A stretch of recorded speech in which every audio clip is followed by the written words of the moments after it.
3, 2, 1, launch. Ukraine নিয়ে Washington Moscow উত্তেজনার পারদ আবারও চড়েছে। মস্কো ওয়াশিংটনকে হুঁশিয়ারি দিয়ে বলেছে, যুক্তরাষ্ট্রের সঙ্গে রাশিয়ার সম্পর্ক ছিন্ন করা হবে যদি যুক্তরাষ্ট্র কিয়েভকে টমাহক ক্রুজ ক্ষেপণাস্ত্র দেয়। সবশেষ রুশ পররাষ্ট্র মন্ত্রণালয়ের মুখপাত্র মারিয়া জাখারোভা এই হুঁশিয়ারি উচ্চারণ করেন। অথচ এরই মধ্যে টমাহক যাওয়ার সেই তোড়জোড় প্রায় চূড়ান্ত। মার্কিন প্রেসিডেন্ট ডোনাল্ড ট্রাম্প বলেছেন যে ইউক্রেনকে টমাহক ক্রুজ ক্ষেপণাস্ত্র সরবরাহের বিষয়ে তিনি প্রায় সিদ্ধান্ত নিয়ে ফেলেছেন। ক্রেমলিন বারবার এই পদক্ষেপকে মারাত্মক উত্তেজনা বৃদ্ধি করবে বলে উল্লেখ করে পাল্টা জবাবও দিচ্ছে।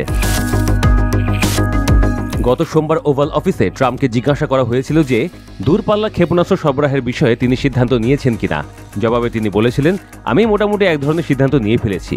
তবে তিনি আরও বলেছিলেন যে তিনি জানতে চান ইউক্রেনীয়রা ক্ষেপণাস্ত্রগুলো দিয়ে কি করছে এবং কোথায় এগুলো পাঠাচ্ছে। উত্তেজনা বৃদ্ধি আমি দেখতে চাই না। ধারণা করা হয় যে রাশিয়ার ভূখণ্ডে হামলার জন্য যুক্তরাষ্ট্র সরবরাহ করা ATACMS ব্যবহার করার অনুমতি ওয়াশিংটন এরই মধ্যে ইউক্রেনীয় বাহিনীকে দিয়েছে। এই ক্ষেপণাস্ত্রগুলো 300 কিলোমিটার পর্যন্ত উড়ে যেতে পারে।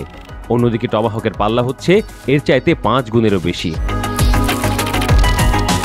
মঙ্গলবার মস্কোতে ক্রেমলিনের মুখপাত্র দিমিত্রি পেসকভ বলেছেন যে ইউক্রেনকে টমাহক সরবরাহ করা রাশিয়ার বিরুদ্ধে পারমাণবিক হামলার শঙ্কা বাড়িয়ে দিচ্ছে।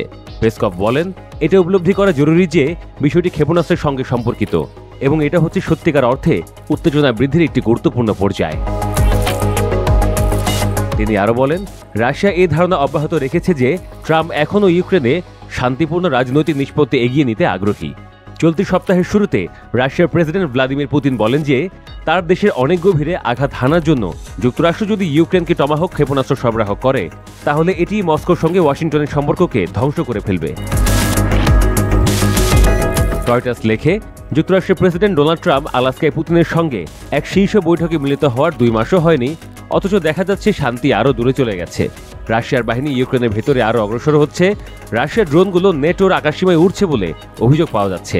আর এখন ওয়াশিংটন বিশ্বের দ্বিতীয় বৃহত্তম পারমাণবিক শক্তিধর দেশটির গভীরে আঘাত হানার ক্ষেত্রে সরাসরি অংশ নেওয়ার বিষয়ে কথা বলছে। ট্রাম্প বলেন যে শান্তি তৈরি না করায় তিনি পুতিনকে নিয়ে হতাশ হয়েছেন। এরপর ইউক্রেনকে দমন করতে ব্যর্থ হওয়ার জন্য রাশিয়াকে কাগজের বাঘ বলেও অভিহিত করেন।